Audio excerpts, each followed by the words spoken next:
Bonjour, je vais vous parler aujourd'hui de naturopathie et d'hypnose. Ce sont mes deux spécialités, hein. Donc j'ai un cabinet de naturopathie et d'hypnose à Saint-Germain-les-Corbeilles, dans l'Essonne. Et j'ai eu en fait envie de vous faire cette vidéo parce que quand je dis que je suis naturopathe, beaucoup de gens font c'est bien. Et puis il y en a un qui ose dire tout fort ce que beaucoup pensent tout bas, c'est-à-dire, bah, en fait, c'est quoi? Donc c'est quoi la naturopathie? Heu, alors la naturopathie, hein, c'est exploiter la capacité du corps à se gérer et se réparer par lui-même, grâce à des méthodes et des techniques naturelles. Bon, une fois que j'ai dit ça, j'ai tout et rien dit, n'est-ce pas? Heu, donc on va quand même expliquer un peu plus en détail.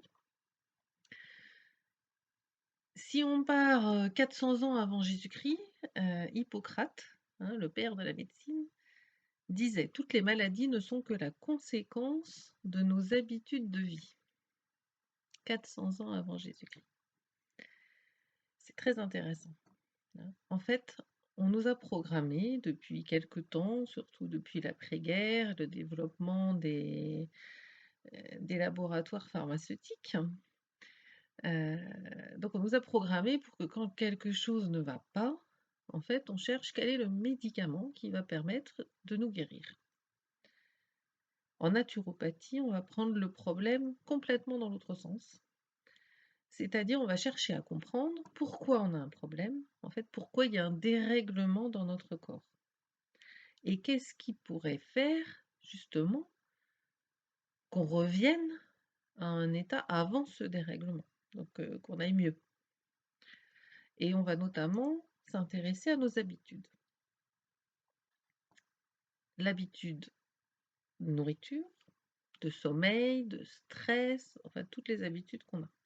La façon dont on vit, parce qu'en fait, on sait que le corps a des capacités incroyables, hein. Par exemple, vous faites une écorchure, ça se cicatrise tout seul, hein. On rajoute pas de la peau, elle se reforme toute seule. Vous faites une fracture, c'est pareil. Alors des fois, on opère pour mettre une broche pour que, hein, si on s'était cassé un os en 2 et qu'il est comme ça, on va mettre une broche pour le remettre bien en face. Mais au final, on va attendre ensuite que le corps ressoude l'os tout seul. Pour ça, on n'intervient pas. C'est le corps, il sait gérer, il sait réparer. Donc on va essayer d'exploiter cette capacité du corps. C'est quand même une formidable machine, même si j'aime pas dire le mot machine parce que voilà, mais c'est quand même un formidable, mécanisme qu'il y a là-dedans pour réparer quand quelque chose va pas, tout est mis en œuvre pour réparer et on sait, quand même que le corps en fait, bah, c'est tout un ensemble indissociable en fait, tout est lié. De haut en bas, de droite à gauche, on a le sang qui circule partout et on sait que notre esprit aussi, notre cerveau contrôle beaucoup de choses. Donc en fait, une consultation de naturopathie, ça va être une enquête, hein. Chez moi, ça dure à peu près 1 heure et demie, hein, toute la consultation. Alors une enquête sur quoi? Eh bien sur toutes vos habitudes, de vie, vos habitudes de sommeil, de nourriture, si vous faites du sport, quel est votre travail? Est-ce que vous aimez votre travail, votre temps de trajet? Tout ça va déterminer votre niveau de stress, par exemple. Et on va s'occuper de vos émonctoires. Voilà, c'est quoi ce gros mot? Heu, c'est en fait tout ce qui sort de votre corps, parce qu'on va regarder donc tout ce qui rentre et on va regarder tout ce qui sort, hein. Les émonctoires, ben, c'est, la transpiration, pipi, caca, si vous avez des gaz, si vous avez des yeux qui pleurent, si vous avez une peau, sèche ou avec des boutons et cetera. Tout ça, en fait, donne des signes de dérèglement de l'organisme. Alors, d'ailleurs, je reviens juste sur pipi caca, hein, parce que c'est: «Ouh là là, faut pas en parler, ça c'est» ce qui est quand même étrange, c'est que pour les bébés, hein, tant qu'ils ont des couches, on regarde vraiment ce qui se passe dans la couche, hein. On regarde pipi caca, ouh là, aujourd'hui c'est mou, c'est vert, ça sent pas bon, oh là là. Mais une fois que les enfants n'ont plus de couches, faut même pas en parler, en fait, hein. C'est ça? On est OK? C'est tabou? Bon. Pourtant, pipi, caca, ça donne vraiment des indices sur ce qui se passe à l'intérieur du corps. Alors effectivement, aujourd'hui, on a un travail, une famille, faut s'occuper, de tout ça, c'est un rythme effréné, heu et on oublie d'être à l'écoute de notre corps. Pourtant, on peut le faire. Par exemple, heu, le naturopathe va vous donner des techniques de respiration pour vous relaxer, hein. C'est tout bête, je ne sais pas si vous avez déjà entendu parler, la cohérence cardiaque, il faudrait le faire, tous les jours. Ça prend 5 minutes. Vous avez quand même bien 5 minutes pour vous occuper de vous, pour aller mieux. Et notamment parce que le stress, c'est vraiment l'ennemi public numéro un. C'est votre ennemi, c'est le stress. Il peut vraiment, déclencher des dérèglements qui après, dégénéreront sur des maladies physiques, mentales, heu et il est même responsable de beaucoup de cas de prise de poids. Donc en naturopathie, on s'intéresse au fonctionnement du corps dans son ensemble et aux phénomènes chimiques qui sont à l'intérieur. Pourquoi le corps se dérègle? Est-ce qu'on respecte le corps et son fonctionnement initial? Alors un exemple sur la façon de se nourrir. L'homme de Cro-Magnon n'avait pas de frigo. C'est dingue, non? Donc en fait, il n'avait pas de la nourriture toujours à sa disposition. Mais alors il faisait comment? Eh bien, il mangeait quand il pouvait. Donc il cueillait les fruits sur les arbres et puis il chassait. Pas tous les jours. Alors, on n'oublie pas que notre corps a été fait pour s'adapter à son environnement. L'homme de Cro-Magnon a survécu parce que son corps, et donc le nôtre, hein, qui fonctionne toujours de la même façon, est fait pour stocker de la nourriture quand il y en a. En fait, c'est physiologique. Quand vous mangez, le corps stocke. Il est fait pour ça. Mais parce qu'il est fait aussi pour déstocker quand il n'y en a pas. Sauf que maintenant, il y en a toujours de la nourriture. Donc si vous avez un problème de foie, c'est de la faute à monsieur Cro-Magnon. On est sauvé. On a trouvé un coupable. Alors oui et non. Non parce qu'on ne va pas s'arrêter là, mais oui parce qu'on a quand même trouvé un début de cause et qu'on va donc pouvoir s'occuper de la contrer. En fait, souvent les causes, on ne peut pas les éliminer, hein, on ne peut pas éliminer la façon dont le corps réagit. Le corps, il est fait pour stocker. Mais à partir du moment où on va comprendre la façon dont il fonctionne, on va pouvoir commencer à chercher à s'adapter à ça.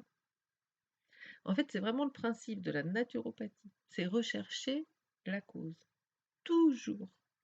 On ne s'arrête pas aux symptômes apparents.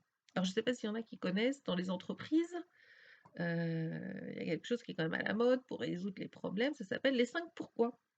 Et en fait, en naturopathie, finalement, on utilise un petit peu la même technique. Ah, par exemple, je vais vous faire un exemple. Quelqu'un qui va me dire: «Oh là là, mais pourquoi je grossis?» Alors, je vais dire: «Bah, alors d'après toi, pourquoi tu grossis?» «Ben, parce que je mange trop». «OK, alors pourquoi tu manges trop?»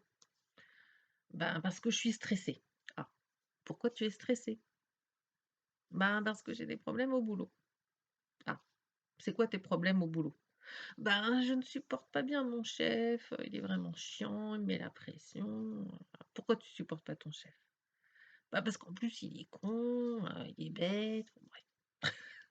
Alors on va pas changer le chef, quoique, heu, c'est pas conseillé de le pousser dans les escaliers non plus, hein, c'est mal vu. On peut chercher un autre travail, hein, si vraiment on supporte plus son travail et son chef, mais ça peut prendre du temps. Et en attendant, on fait quoi? Eh bien, on va changer notre façon d'appréhender la situation. En fait, notre façon de réagir par rapport au chef. Si je reprends un exemple aussi de mal de dos. Un mal de dos, bon, le mal du siècle, peut avoir des origines en fait hyper variées. Il peut effectivement y avoir un problème de dos, hein, on est tombé de cheval, on s'est fracturé une vertèbre, bon là il y a pas photo. Mais il y a plein de gens qui ont mal au dos et on ne sait pas pourquoi. Donc ça peut être musculaire, hein. Par exemple, les psoas, je ne sais pas si vous connaissez déjà ces muscles-là, heu, qui quand même, sont à l'origine de beaucoup de mal de dos, hein. C'est un problème parce qu'on est souvent assis, donc c'est un muscle qui relie le haut de la cuisse à la colonne vertébrale, hein, qui permet de s'asseoir, entre autres. Donc, notamment quand on a mal au dos au moment où on se relève, hein, quand on a beaucoup de mal à se relever. Donc, par exemple, ça peut être le psoas. Donc là, ça va être un kiné ou un ostéo qui va nous apprendre à faire des étirements, et cetera. Un problème de dos, ça peut être un problème de ventre. Donc des fois, en soulageant des problèmes de digestion, on va soulager le mal de dos. Et puis, il y a aussi, j'en ai plein le dos, c'est pas pour rien. On en reparlera un peu plus tard. Mais donc, le mal de dos, souvent, il n'est pas localisé dans le dos. Il est localisé ailleurs. Donc ça va être tout un travail pour trouver, quand il y a un symptôme, trouver l'origine. Il ne faut pas s'arrêter aux symptômes. Je vais prendre un exemple. Un animal, quand il est malade, il ne mange plus. Tout d'un coup, on a un chien, il se retrouve, il est terré dans son panier, il veut plus manger. Bon, on sait qu'il est malade. Le problème, c'est pas de le faire manger. Le problème, c'est de chercher quelle est la maladie. Donc, on l'emmène chez le véto. On lui dit pas faites manger mon chien. On lui dit mon chien il est malade, il y a quelque chose qui va pas, faut trouver ce qui va pas. Et en fait, pour nous les humains, il faudrait qu'on fasse pareil. Et qu'on fasse comme le chien d'ailleurs. Parce que le chien, naturellement, quand il est malade, il ne mange pas. Il a bien raison. Et on devrait tous faire pareil. Et l'humain, on dit exactement le contraire. T'es malade, mange pour prendre des forces. Alors qu'on n'a pas faim quand on est malade. Et il vaut mieux ne pas manger. C'est pas la peine de venir assommer notre corps avec plein d'aliments qui vont le fatiguer à digérer, alors que le corps, il est déjà en train de se bagarrer contre un virus, une bactérie, enfin quelque chose qui l'a rendu malade. Je vais vous prendre un exemple du rhume. Donc on a chopé un virus, on a un rhume, on a de la fièvre. La fièvre, c'est un moyen naturel du corps pour lutter contre ce virus qui est rentré. Si on prend un médicament contre la fièvre, qu'est-ce qu'on fait? On fait taire le symptôme. On a l'impression d'aller mieux parce qu'on n'a pas de fièvre. C'est que la fièvre, on est abattu, on n'est pas bien, voilà, ok. On a l'impression d'aller mieux. Mais au final, qu'est-ce qu'on a fait? On a empêché notre corps de lutter contre le virus. Parce que le corps, face au virus, qu'est-ce qu'il fait? Il fait de la fièvre, c'est pour tuer le virus. Parce que la majorité des virus n'aiment pas du tout que le corps monte à 39 ou 40 degrés, ça les tue. Donc si on prend un médicament qui fait baisser la fièvre, on a traité la conséquence. Ok, on n'a plus de fièvre, on se sent mieux. Mais on n'a pas traité la cause. Alors, je ne dis pas qu'il ne faut jamais prendre de médicaments pour faire baisser la fièvre, hein, mais tant que la fièvre reste raisonnable, pas trop longtemps, qu'on reste au repos, qu'on arrête de manger, souvent ça se passe bien. Alors après, effectivement, hein, si la fièvre monte vraiment très haut et pendant plusieurs jours, on fait quand même quelque chose, hein.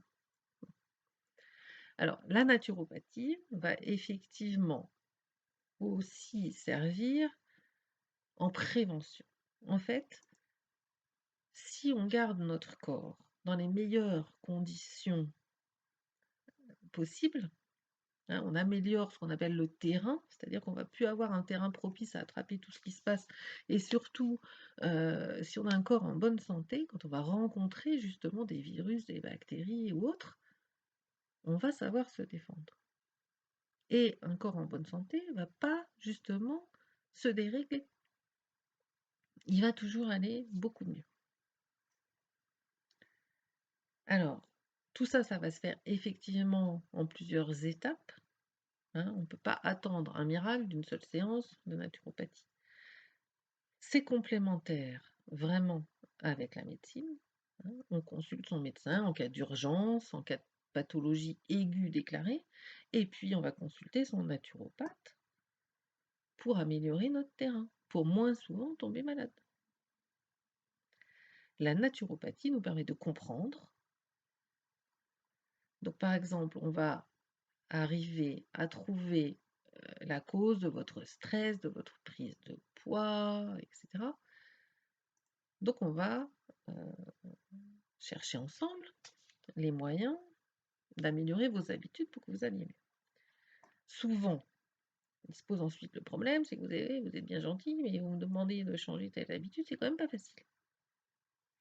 Et c'est là que moi, je fais intervenir l'hypnose, que je marie totalement à la naturopathie dans mes séances, avec l'accord du client, hein. Il y en a qui veulent que de la naturopathie, d'autres que de l'hypnose. Chacun est libre de faire ce qu'il veut, mais vraiment les 2 ensemble, c'est formidable. Pourquoi? C'est quoi l'hypnose en fait? L'hypnose, c'est vraiment une méthode très efficace pour envoyer des messages à votre cerveau. En fait, justement pour vous aider à déprogrammer en douceur des habitudes ou des croyances pour en reprogrammer des nouvelles. Ouh là là là là, comment ça marche? Alors déjà techniquement, vous êtes allongé confortablement comme pour vous endormir. Certains s'endorment d'ailleurs pendant la séance, ce qui n'empêche absolument pas la séance d'être efficace. Donc ensuite, une fois que vous êtes bien installé, ça commence comme une séance de relaxation ou de sophrologie pour ceux qui en ont déjà fait. Heu, on se détend, on se laisse bercer par la voix de l'intervenant.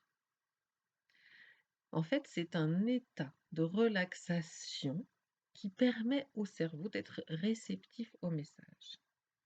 Le subconscient va recevoir des messages pour modifier sa façon d'appréhender les situations. On en revient avec l'histoire de notre chef. Et oui, mais c'est valable pour plein de choses. En fait, on ne peut pas maîtriser tout ce qui se passe autour de nous, mais on peut modifier notre façon de réagir à ce qui nous entoure et aux situations devant lesquelles on se trouve. Je vais prendre un exemple. Une araignée. On se retrouve face à une araignée. Alors on a le choix, d'accord? On peut l'écraser, on peut la pchiter avec une bombe, on peut l'attraper pour la mettre dehors parce qu'on ne veut pas tuer les animaux. Voilà. Puis on peut aussi crier, partir en courant, hurler, voilà. On peut l'ignorer. Ça, c'est assez rare, je pense, parce qu'une fois qu'on a vu une araignée, en général, on fait quelque chose. Voilà. Le problème, c'est d'ailleurs si quand on ne la voit plus. Alors, certaines réactions vont être complètement irrationnelles, hein, totalement disproportionnées. Donc là, ça va être le cas des phobies. Quelqu'un qui a peur, qui a une phobie ne réagit tellement fortement, c'est même plus avec discernement quoi, en fait. Et là, par exemple, l'hypnose peut vraiment faire des, miracles, limite. Parce qu'en fait, on va envoyer au subconscient le message qu'il est plus fort que l'araignée. Et en fait, on peut choisir ce qu'on fait face à une araignée. Donc l'hypnose, ça peut être, par exemple, hein, ça dépend des personnes, heu sous hypnose, que la personne, on la met en situation où elle va avoir une araignée, mais de loin, une petite. Et qu'est-ce qu'on va faire? Bon, ben, on va aller l'écraser. Et en fait, le fait de l'avoir écrasée, même si c'est virtuellement sous hypnose, le cerveau va enregistrer qu'à un moment, on est allé écraser cette araignée. Et du coup, il va arriver à reproduire ça, même dans la vie réelle, quand la situation, va se représenter. En fait, la peur de l'araignée peut du coup, être complètement, atténuée en une séance ou en plusieurs, ou ça va diminuer au fur et à mesure. Ça dépend des gens, ça dépend comment ça s'est passé. Alors je dis pas non plus qu'en sortant de la séance, vous allez embrasser toutes les araignées que vous allez croiser, mais vous allez être maître de la situation. Vous n'êtes plus guidé par votre peur. En fait, c'est ça. Et même on se sert de la peur pour en faire une force. Donc autant avant on avait peur, autant on va être fort face à la même situation après. C'est assez curieux. Donc par exemple, pour rester, motivé pour gérer son poids, quelle que soit la méthode qu'on va avoir choisie pour gérer son poids. On va être face à des fringales ou pour arrêter de fumer, ou pour les peurs, les phobies. Ça peut être l'hypnose aussi pour savoir répondre aux autres, hein, oser s'affirmer. On a envie de se remettre au sport, puis on n'y arrive pas, puis on traîne. Voilà. L'hypnose va pouvoir vous aider. Des problèmes pour dormir, de confiance en soi, la peur de parler en public, enfin, etc. Il y a vraiment énormément de domaines où l'hypnose peut vraiment, vraiment aider. Par exemple, pour arrêter de fumer, grâce à l'hypnose, c'est vraiment l'envie qui disparaît. On n'a plus besoin de lutter contre soi-même. Ça va être l'envie elle-même qui ne sera plus là. Alors, là encore, l'enquête en début de séance, elle est primordiale. En fait, le dialogue qu'on va avoir est vraiment primordial. Parce que euh, j'ai déjà eu beaucoup de personnes en consultation pour l'arrêt du tabac, et vraiment, chacun est différent. Il y a vraiment des gens qui ont des cigarettes plaisir, d'autres c'est des réflexes, d'autres c'est lié vraiment à stress, à certaines situations, on va fumer, d'autres qui se sentent prisonniers. Chacun vraiment, a sa façon d'appréhender la situation. Des fois ça va être, voilà, une soirée entre amis, on ne sait pas dire non, les autres fument, bah, voilà. Pourquoi est-ce que vous prenez une cigarette à ce moment-là? Ou pourquoi vous prenez une cigarette quand vous êtes en train d'attendre le bus? Ou pourquoi, il y en a, c'est au lever? Ou pourquoi enfin voilà. Quelle cigarette à quel moment? Même selon le moment de la journée, ça va pas être du tout la même appréhension, pourtant de la même cigarette. Alors par exemple, pour arrêter de fumer, il y a beaucoup de gens qui disent: «Oui, mais bon, j'ai peur de grossir». Parce qu'en fait, de chercher un palliatif, beaucoup de gens vont compenser par la nourriture. Avec l'hypnose, justement, on va pouvoir se passer de la cigarette sans avoir besoin, pardon, de combler par autre chose. Donc on ne va pas remplacer la cigarette par autre chose. Dans un premier temps, on va pouvoir, peut-être, selon les cas, remplacer la cigarette par, tiens, au lieu d'avoir envie d'une cigarette, je vais avoir envie d'un verre d'eau. C'est cool, non? C'est bien moins cher et bien meilleur pour la santé. Mais alors l'hypnose, c'est pour qui? Eh bien vraiment pour tout le monde, les femmes, les hommes, les jeunes, les moins jeunes, les grands, les petits, les véganes, les femmes enceintes, quelle que soit votre religion, votre façon de manger, tout le monde. Sauf, je suis désolée pour eux, le seul vrai frein, c'est les sourds ou les malentendants. Parce que vraiment, en hypnose, il faut être allongé, avoir les yeux fermés, et donc il faut pouvoir entendre. Voilà. C'est le seul vrai frein. Et alors l'hypnose, pourquoi? Bah, on en a déjà vu quelques exemples, hein, parce que vraiment pour tellement de choses. Je suis aussi beaucoup de femmes enceintes, parce que c'est une période de la vie qui est très spéciale. C'est souvent plein de joie, de bonheur, bébé va arriver, tout va bien, mais pas toujours. Pas toujours parce qu'il y a les petits soucis physiques, les nausées, le corps qui change, la prise de poids. Il peut y avoir beaucoup de questions, la peur de l'accouchement, comment je vais faire avec mon bébé, il peut y avoir une baisse de morale après l'accouchement, souvent, tout le temps, quasiment. Heu, voilà et ça, c'est pas toujours facile à accepter, pas toujours facile à gérer, parce que l'entourage: «Tu tout pour être heureuse, de quoi tu te plains?» Pour les petits problèmes physiques, ben, allez, tu le droit à quoi comme médicament? Ah bah, rien, donc ben, débrouille-toi. Parce qu'en fait, bah, toujours ce que je disais au départ, on est habitué quand quelque chose va pas, à avoir un médicament. Sauf que là, enceinte, on n'a le droit de prendre aucun médicament, donc ben, on vous dit: «Ben, voilà, tu un dérèglement, tu quelque chose, ça va pas, ben, c'est dommage pour toi». L'hypnose peut aider, beaucoup. Donc en fait, La grande force de l'hypnose, c'est que ça va vraiment vous aider dans beaucoup, beaucoup de situations, mais ça ne va pas vous changer. On ne peut pas changer une personne. En fait, l'hypnose va même se servir de vos propres ressources. Hein, comme j'ai dit tout à l'heure, la peur devient une force. La phobie, par exemple, c'est vraiment une peur irraisonnée, c'est quelque chose de super puissant. Eh bien, on va se servir de cette puissance que vous avez en vous. Et cette puissance va devenir une force. Si je reviens sur le mal de dos, j'en ai plein le dos. Souvent, ça veut dire c'est psychique. Parce que quand le mental flanche, c'est le corps qui trinque. Vous connaissez le maladie, le mal a dit. Ah.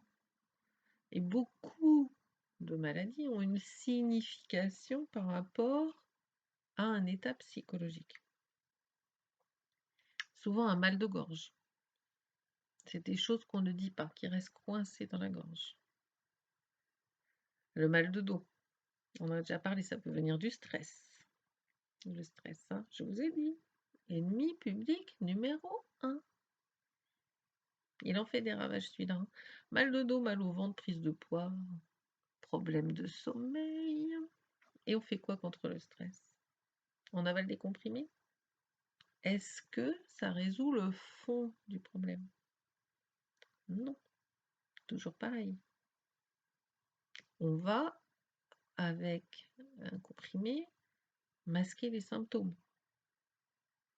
Mais le problème va souvent être toujours là. L'hypnose va pouvoir, encore une fois, détourner les réactions. En fait, se donner le droit de choisir, se donner le droit de voir les choses différemment. Hein. On va aller chercher du côté du mental pour aider à rectifier le tir. On envoie des messages. Alors, est-ce que c'est instantané? Ça, c'est une question qu'on me pose souvent. Eh bien oui et non. Des fois, le problème est réglé en une séance, tout de suite. Dès la sortie de la séance, des fois, il va falloir 2 ou 3 séances. Des fois, c'est progressif. Ça dépend des gens, des situations.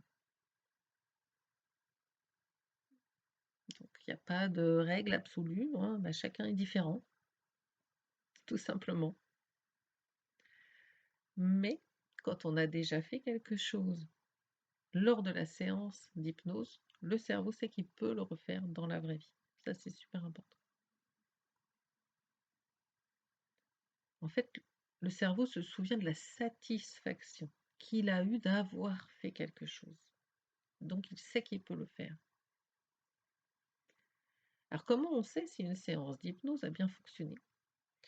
Une chose qui ne trompe pas, pour moi, c'est quand la personne pleure. Là, je sais tout de suite que j'ai mis le doigt là où ça fait mal. J'ai trouvé le point bloquant. Oui, oui, les gens peuvent pleurer pendant une séance d'hypnose. J'ai une boîte de mouchoirs, ne vous inquiétez pas. Alors, je suis pas sadique, j'aime pas quand les gens pleurent, quoique, quelqu'un qui pleure lors d'une séance, c'est qu'il libère quelque chose. Et souvent, ça lui fait énormément de bien. Donc, quelque part, oui, j'aime quand les gens pleurent, parce que je sais qu'au final, c'est pour leur bien. Mais c'est pas parce que la personne n'a pas pleuré que la séance n'a pas fonctionné. Hein. Ça, c'est le premier juré, je fais pas pleurer tout le monde. Alors, en fait, il faut souvent un déclencheur. Quelque chose, une situation qui va vous mettre devant votre problème et le cerveau va faire le lien avec la séance d'hypnose. C'est pour ça que ça peut être immédiat ou ça peut prendre du temps. Alors, je vais citer des cas, par exemple, une cliente qui est venue me voir pour un problème de peau. On a fait une séance d'hypnose. Ma cliente a perdu 1 ou 2 kilos dans les jours qui suivent parce qu'elle a fait attention ensuite à la séance, puis plus rien. Et puis 3 mois après, elle se dit: «Bon quand même non là, j'ai besoin d'une deuxième séance». Donc elle prend un rendez-vous. Du jour où elle a pris le rendez-vous elle a été plus forte que son poids. Pour les problèmes de poids, ça c'est vraiment la phrase qui revient toujours. Suite à une séance d'hypnose, on se sent plus fort que la nourriture. C'est-à-dire que on est capable de choisir ce qu'on va manger. On se laisse plus avoir par des envies irrésistibles de sucre, de gras, de mauvaises choses. On va avoir envie de bien manger et on arrive à le faire. C'est difficile à expliquer pour ceux qui ne l'ont pas vécu. Mais c'est d'être plus fort que la nourriture. Donc en fait, ma cliente, du jour où elle a pris le rendez-vous, elle était plus forte que la nourriture et elle a perdu 25 kilos en 6 mois. C'est même un peu rapide. Mais ça fait maintenant plusieurs années, elle n'a pas repris. Alors, par contre, ce qui est possible, c'est qu'effectivement la séance d'hypnose porte ses fruits, c'est-à-dire que votre problème, vous arrivez à le résoudre suite à la séance d'hypnose, mais ça peut revenir. Donc par exemple, quand je dis le problème est réglé en 1, 2 ou 3 séances et des fois il y a besoin d'une petite piqûre de rappel, 6 mois, 1 an après, au moment où vous le sentez en fait. Ma cliente justement qui a perdu ses 25 kilos en 6 mois, elle est revenue me voir quand même 6 mois après parce que, heu, elle sentait qu'elle avait un peu perdu cette force, d'être plus forte que la nourriture. Donc elle est revenue me voir, on a refait une séance. Par exemple, une cliente aussi qui était dépressive, qui s'était présentée à moi en me disant qu'elle était dépressive chronique, elle avait du mal à s'en sortir. On a fait 2 séances à 1 mois d'intervalle et maintenant, en fait, heu, c'est une dame donc que je suis, régulièrement en naturopathie. Heu, Elle me dit souvent: «Oh là là, mais» tiens, par exemple, il m'est arrivé ça l'autre jour, avant ça m'aurait assommée. J'aurais plongé en crise, j'aurais été au fond de mon lit et puis maintenant j'arrive à relativiser, en fait. Donc elle a toujours dans sa vie, des obstacles, des choses qui l'embêtent toujours, mais elle arrive à y réagir différemment, en fait, hein. Encore une fois, on change pas la vie, on change pas les personnes, mais voilà, il y a un obstacle qui se présente, bah, au lieu d'être abattue, et tomber en dépression parce qu'un truc qui lui paraît insurmontable, maintenant elle arrive à faire face et à aller de l'avant. Alors c'est sûr, la séance fonctionnera d'autant mieux que le problème aura été bien identifié, hein. Donc si vous, les araignées, vous voulez leur arracher les pattes une par une, ça pose pas de problème, hein. Je suis pas là pour vous juger, je suis là pour vous accompagner. Donc vous avez compris, en fait, que dans mon principe de fonctionner, heu, bah, la naturopathie et l'hypnose vont forcément être combinées. C'est même une synergie incroyable. Parce qu'elles sont toutes les 2 basées sur le même principe de remonter à la cause du problème, de ne pas s'arrêter au premier symptôme. Et puis, en combinant naturopathie et hypnose, on s'occupe du corps et de la tête.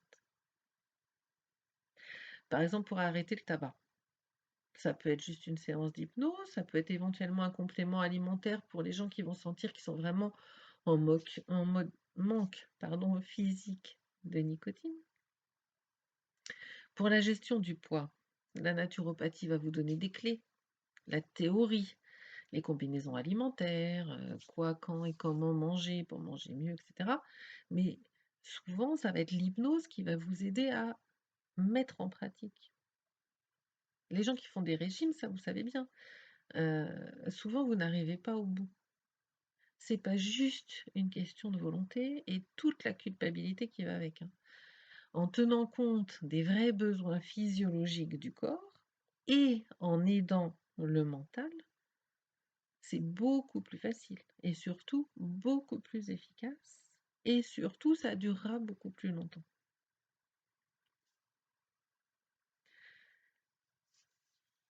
Quoi d'autre? Du coup, voilà, sur les consultations les plus fréquentes, donc l'accompagnement de la grossesse, l'arrêt du tabac, le mal-être, stress, ça peut être la gestion de poids, les peurs, les phobies, problèmes de sommeil et plein de petits tracas du quotidien, que ce soit physique ou mental. Alors, on me demande souvent combien de consultations sont nécessaires. Donc, en hypnose, je vous ai déjà dit, hein, c'est 1 à 3 séances avec, au besoin, un rappel 6 mois, 1 an après. En naturopathie, il faut compter en général 3 séances espacées d'1 mois, et puis après, un suivi régulier tous les 6 mois ou quand vous en avez besoin. Encore une fois, c'est votre besoin. C'est, selon votre ressenti, les situations qui se présentent à vous. Et j'entends aussi beaucoup, comment est-ce qu'on choisit son naturopathe? Bon alors déjà j'espère que je vous ai à peu près convaincu sur le bien-fondé de la naturopathie et de l'hypnose. Comment on choisit maintenant son naturopathe?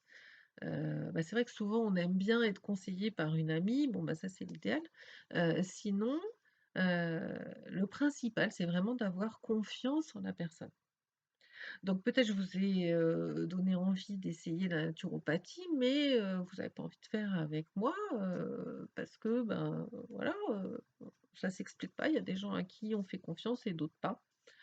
Mais voilà, trouvez quelqu'un en qui vous avez confiance parce que l'important, ça va être vraiment d'oser lui dire, tout,